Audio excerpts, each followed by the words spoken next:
I think we are in a situation where Hamas is pulling all the levers that they can in order to prevent an Israeli attack on Hamas in Rafah.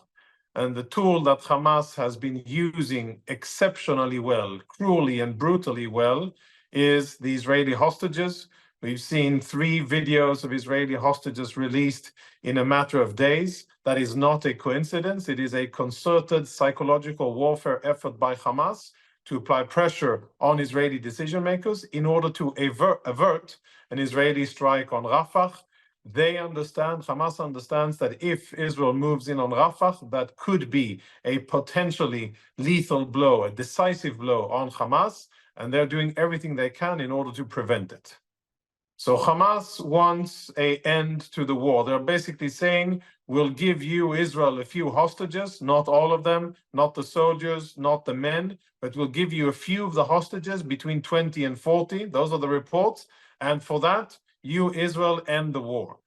Those are conditions and demands that Israel cannot meet. And I think my assessment is that Israel cannot refrain from going into Rafah and defeating Hamas decisively, clearly. If it does that, then it would mean, if Israel doesn't go into Rafah, it would mean a Hamas victory. It would mean that the October 7 attack against Israel, the worst in Israel's history, where the most amount of Jews were killed since the Holocaust, was a strategic success, and that Hamas lives and is still in control of the Gaza Strip for the future. That would be defeat for Israel, and I think that this government and any Israeli government cannot do that. We're looking at similar activities to how the IDF operated in Gaza City and in Khan Yunis.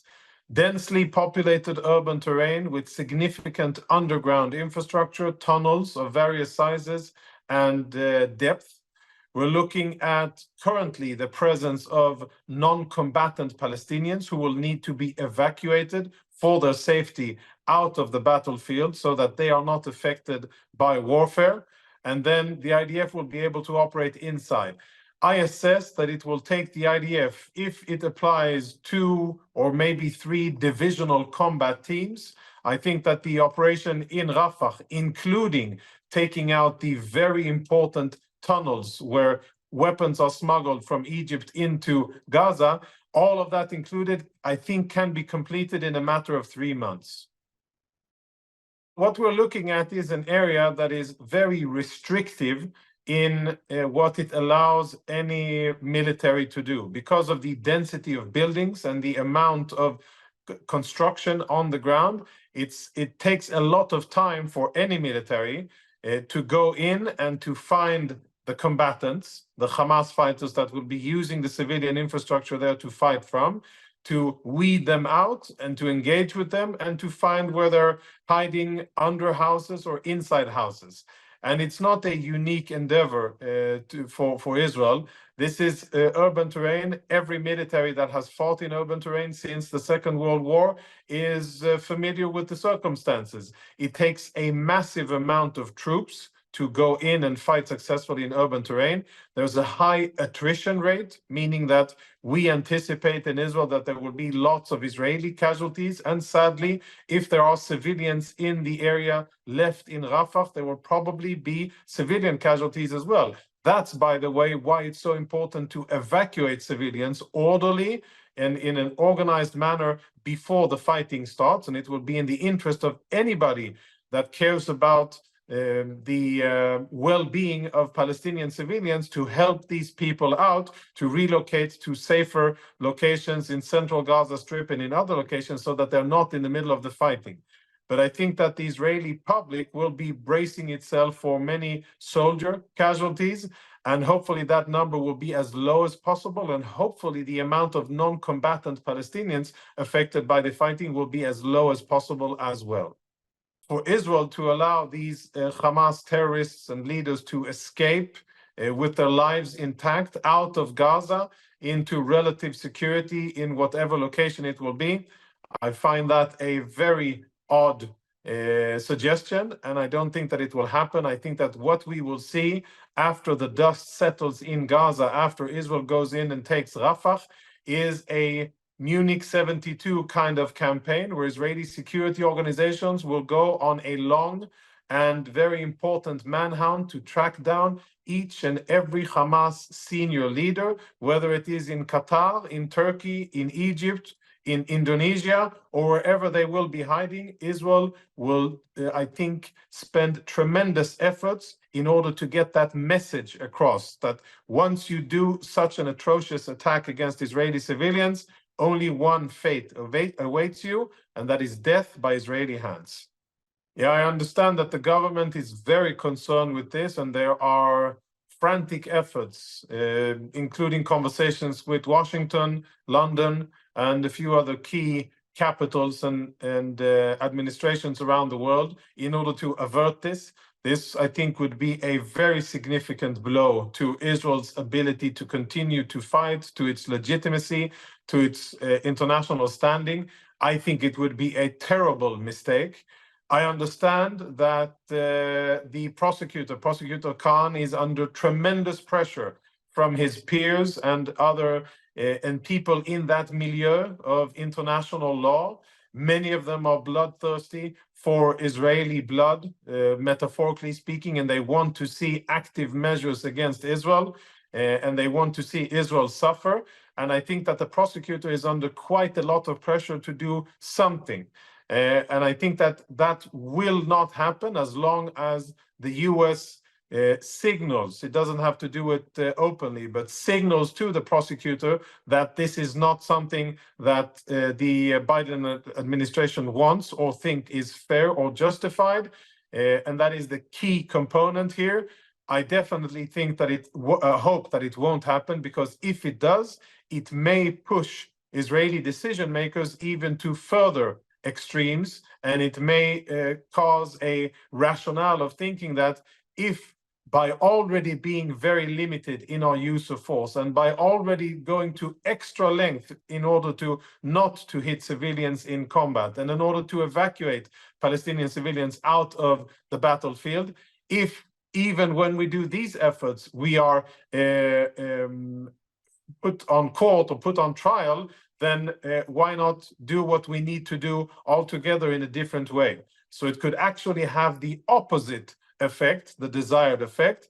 And I think that it is a very dangerous precedent that should be averted, and that the prosecutor should stand strong against the pressures that are applied on him and have been applied on him for quite some time.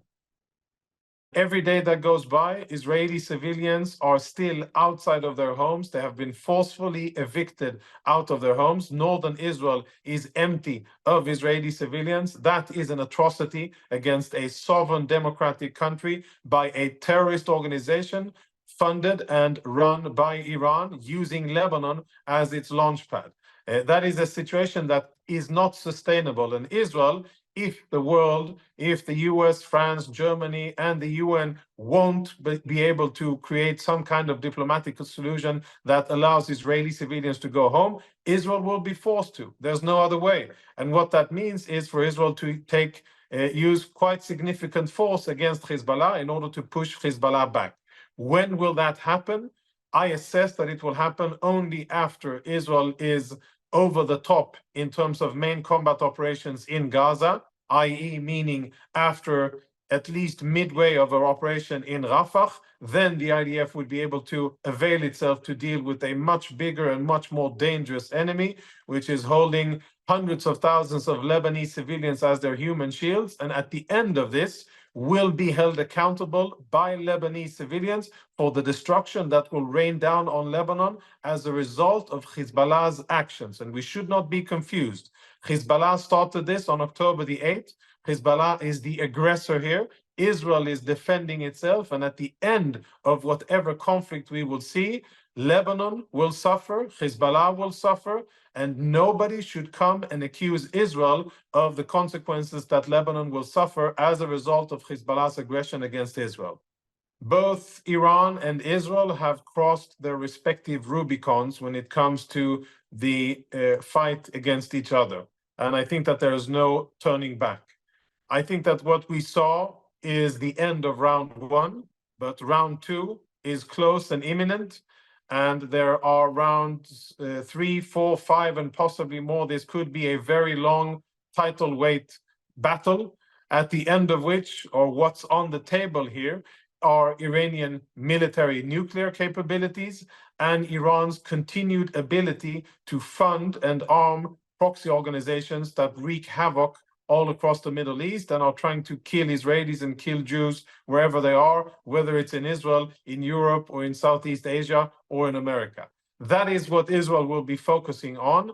Unfortunately, Israel has a lot on its plate when it comes to enemies. We spoke about Hamas, Hezbollah. We're now speaking about the source of hostilities towards Israel, and that is the Islamic Republic of Iran.